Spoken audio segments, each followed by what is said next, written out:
it dawned on me, it dawned on me that I did not show you how to use EndNote. In EndNote, I only showed you how to write a paper in EndNote with EndNote. So let's do a few things. So notice that the 50 um, EndNote was able to find 19 of them, so 20%, let's say. And then the rest of it, it did give you URLs, but I think of URLs as not found because I still got to go get the PDF if I really want the PDF. And then you have 18 it didn't do anything with. Now, sometimes if you select all, right click, find reference updates, and let's say it updates some of these references because what's happening is that some things don't have a DOI to it. And if it doesn't have a DOI, you have to go find it. Now, notice it's like, oh, yeah, we got some updates. What do you want to do?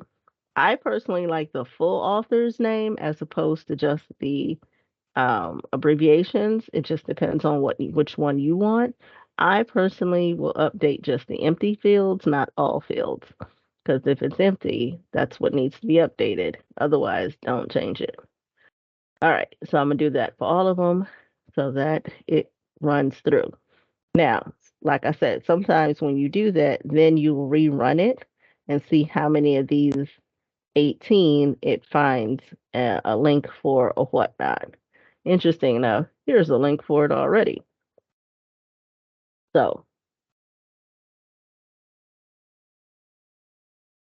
must have some duplicates. Oh, that's 50. There's no duplicates in there. Okay. So once this finishes, um, I will also rerun it. And while it's rerunning, I'll show you some other things. Okay, 14, getting close. 15, almost there.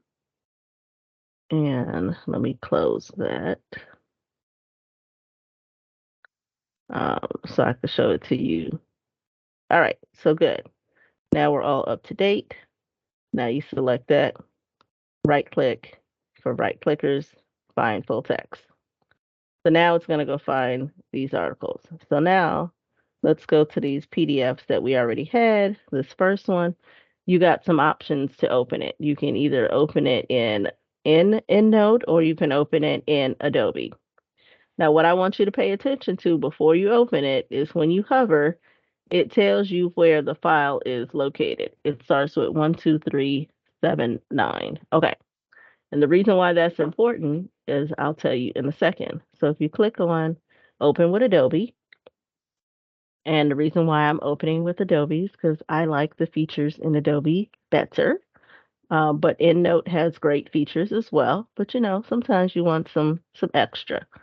So now I'm gonna highlight something on the purpose.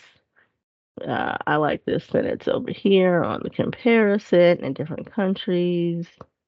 You're looking at the methods section. They use uh, a data link. Okay, so you're like, okay, I'm done with this paper. I got a few things out of it I need. What next? So now, if you click save, don't move it. Leave it where it is. So this is where it came up. That's where you put it. That's where it is.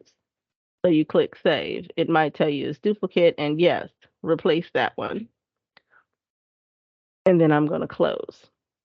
Now, I'm going to click on a different article and then come back. And now when I come back to this article and open it again, it's got my highlighting. See how that works? Ta-da! Okay. And it's really helpful. So make sure you're saving the highlighted version or the last thing you did, and then EndNote will realize that updated. But if you move it, it will not do that. So don't move it.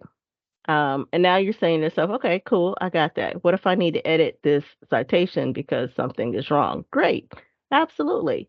Next is summary. You see edit. Click edit. Any information in here that you want to change, adjust, or move, perfectly fine to do so. You can add lots of things to it. Maybe you just want to say, you want to give it some notes. So here is where you can put your research notes. So in your research notes, you might put useless. Useless. You might put useless for this paper. You might put that. And you could say wrong country. Or you might want to say background. Like this is good background information. Like whatever notes, quick notes you want to put here. And now you click save. And now your notes are there. Notice you don't see them here. You're like, wait, I want to see my notes. Okay, cool. Come over here to edit, click preferences, go to display fields at the top, alphabetical order. And field number 1, I am going to change that to research notes. Let's see. And research notes. And now I'm going to click apply and OK. So now my research notes are first. And now that's what I put. So now I know that I came across this article. I actually read it. Here's what I thought about the article. And again, if you move to another one, it'll ask you to save if you need to save. Otherwise, leave it on summary or leave it on PDF. And then you have the PDF right here on the same screen. So sometimes you want that, and you can easily make your screen a little bit bigger so you can see the whole PDF. You could do either one. And then this way you have what you want. And if you want to make comments on it, you do have a little comment. And I'm going to stick it here. And oh, that just opened. The first one click opened it, the second click adds it. So now you want to put a comment. So what do you want to say in the comment? Uh, helpful. Of course, you'll put something more discreet, more interesting than that, but you can always add your comments and whatnot here. You can also add text, you can write, you can underline, you can highlight, same stuff. You can do it all here. You can undo. So now we're going to click save. It's saved, and that's it. Now notice that it didn't find any more of these articles, and that's okay. Sometimes it's like that. Um, and then you could do the same process for URLs. Uh, it's just up to you. Okay, that is most of what you need. Aha, you're probably saying to yourself, well, wait, how do I organize this beast? Well, in EndNote, you organize it by groups.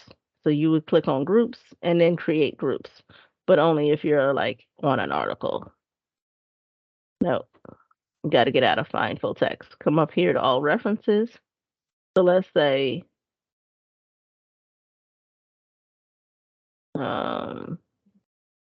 these articles you want to group together. No, I don't know why. And you can either right click and add references, create a custom group. And so now they're in a group all together. You can actually create a group of these articles, the ones that it didn't find, and you can create a group for that. And you're like, wait a minute, these should say new group. I know.